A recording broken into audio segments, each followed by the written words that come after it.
Okay, देखो बीच में वो कुछ आ गया था, can help it. Okay, anyway, okay, तो क्या बेसिकली हम अभी ई फाइंड कर सकते हैं and simply find equation of line B की, है ना, इक्वेशन ऑफ लाइन बी।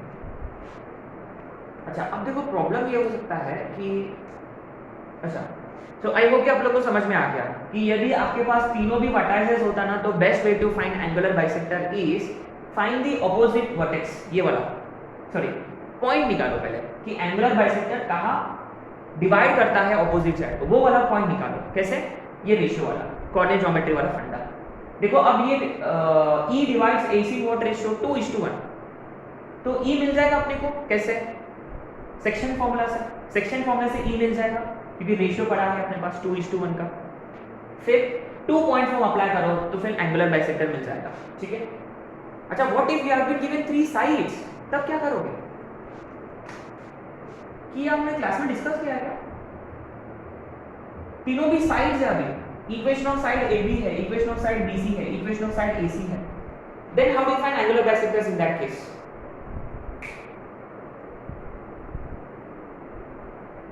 अच्छा, then you see in that case angular bisectors आपको ऐसे निकालना है कि रिमेंबर, मान लो ये L1 है, ये L2 है, ये L3 है। ठीक है। हाँ, ये थोड़ा सा कॉम्प्लिकेटेड है, कांट हेल्प इट। तो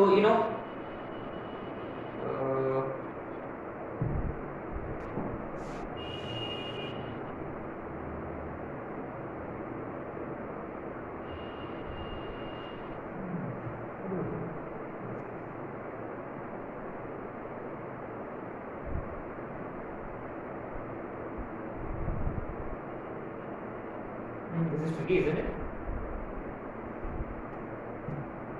क्योंकि बस अपने को कैन वी फाइंड कि whether the internal angle of the triangle, angle B की acute की obtuse, can we find this?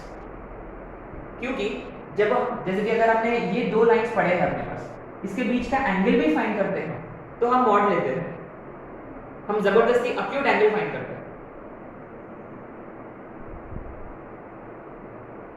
So with the given two lines, there is no way to make sure to find whether the internal angle of the triangle is acute or obtuse. There is no way. So अभी के लिए ना, अभी के लिए अगर कोई method मिलता है तो मैं ढूंढूंगा इसके लिए।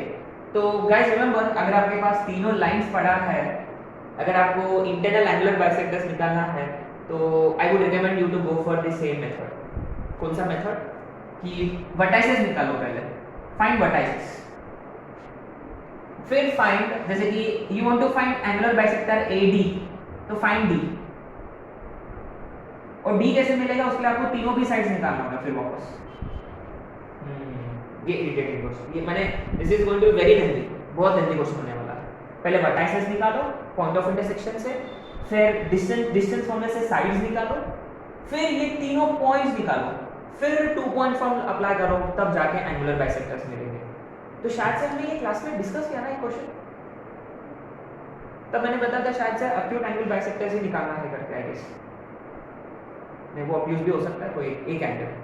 अच्छा, मैंने अगर आप तीनों भी एक्यूट निकालोगे ना, तो फिर दो तो पक्का सही होंगे, है ना, दो तो पक्का सही होंगे। ठीक है, एनीवे, अब आते हैं 308 पे। 308 देखो हमने क्लास में ही किया था ऑलरेडी, एरिया ऑफ पैरेललोग्राम वाला कॉन्सेप्ट के हमने कवर किया था, इफ रिमेंबर दो, इफ चारों भी साइड्स है पैरेललोग्राम के अपने पास, तो उसका एरिया का एक फॉर्मूला था, रिमेंबर क्या था वो? शायद से it was something like y is equal to m1x plus c1, y is equal to m2, sorry, mx plus c1, mx plus c2, nx plus d1 और nx plus d2, ऐसे कुछ लिया था हमने, या हमने m1 m2 लिया था, ऐसे कुछ लिया था, आई डोंट रिमेंबर। एनीवे, तो रिकॉल करो, गिवन लाइंस को ऐसे ही फॉर्मेट में कन्वर्ट करते हैं। इसके बाद रिमेंबर एरिया का क्या फॉर्मूला था? c1 minus c2 into d1 minus d2 upon, ये था ना मॉड ऑफ, हाँ ये फॉर्मूला था शायद से। तो ऑलरेडी गिवन लाइंस इसी फॉर्मेट में है, तो डायरेक्ट फॉर्मूला अप्लाई करो, आंसर आ जाएगा 308 का ऑप्शन डी। अच्छा, 309 देखो, 309. The straight line forms a triangle. कौन सा ट्रायंगल फॉर्म कर रहा है? देखो, none of the lines are parallel, पहली बात, and none of the lines are perpendicular.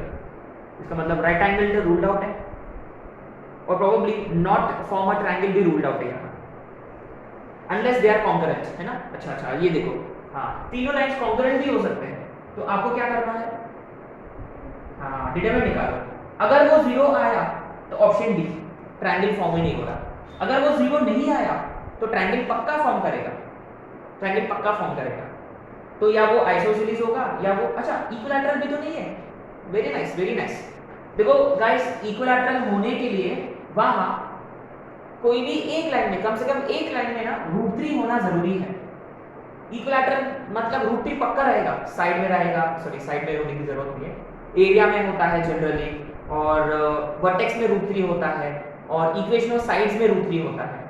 तो देयर इज नो √3, उसका मतलब इक्विलैटरल रूल्ड आउट है। रेक्टेंगल भी रूल्ड आउट है क्योंकि none of the lines are parallel.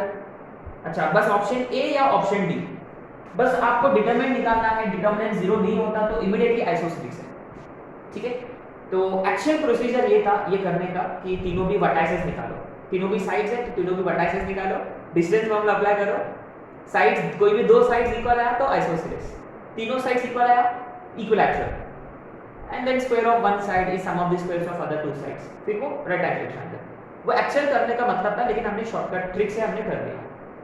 तो शायद से डिटरमिनेंट 0 नहीं आएगा और इक्विलैटरल राइट एंगल भी नहीं है, तो ये आइसोसेलेस है। शायद से हमने 310 हमने क्लास में किया था, है ना? रिमेंबर 310 हमने क्लास में किया था। L1 है, L2 है, L3 है, L4 है, 4 लाइंस है। चारों भी लाइंस कॉन्ग्रुएंट हो सकते हैं, या 3 कॉन्ग्रुएंट है, या क्वाड्रिलैटरल फॉर्म कर रहे हैं। तो याद है हमने क्या किया था? L1 L2 का पॉइंट ऑफ इंटरसेक्शन निकाला, रिमेंबर? वो इसको भी सैटिस्फाई नहीं कर रहा था, माने चारों कॉन्ग्रुएंट तो तुरंत ऑप्शन रूल आउट है, और वो इसको भी नहीं कर रहा था। इनका पॉइंट ऑफ इंटरसेक्शन L3 और L4 दोनों को भी नहीं करता।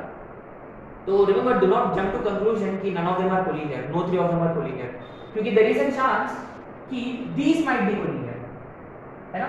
तो पहले L1 L2 का निकालो, L3 को सैटिस्फाई करता है, बढ़िया, नहीं करता है तो L4 में डालो, इसको भी नहीं करता, तो do not jump to conclusion कि no 3 of them are concurrent. आपको क्या करना है? L2 L3 का इंटरसेक्शन निकालो, वो शायद से L4 को करता है शायद से, इसका मतलब 3 आर कॉन्करेंट इस क्वेश्चन का। अगर L2 L3 का L4 में नहीं करता, that means no 3 of them are concurrent, इसका मतलब they actually form a quadrilateral, है ना? देखो 311 हमने क्लास में किया था। ये जो डिटरमिनेंट है ना, remember, P Q R P R P Q, ये कॉन्करेंट, इसका मतलब ये 0। रिमेंबर, ये इसका वैल्यू जो था वो P plus Q plus R minus half of P minus Q का whole square, Q minus R का whole square plus R minus P का होल स्क्वायर, ये होता है। तो ये 0 कब होता है? जब P plus Q plus R 0 या P is equal to Q is equal to R, है ना? तो इसमें ऑप्शन A सही है और ऑप्शन C भी सही है ना? Remember, if A plus B plus C is 0 then AQ plus BQ plus CQ is equal to 3ABC, ये वाला फंडा अप्लाई किया हमने। सो 311 का option A as well as C। 312 हमने क्लास में किया था, you could refer to our concurrent वाला लेक्चर, बहुत जल्दी क्वेश्चन है वो, सो क्लास में किया था, सो you just refer to our notes, right? तो हम आते हैं डायरेक्टली 313 पे, right? So this is the last question of our straight lines chapter।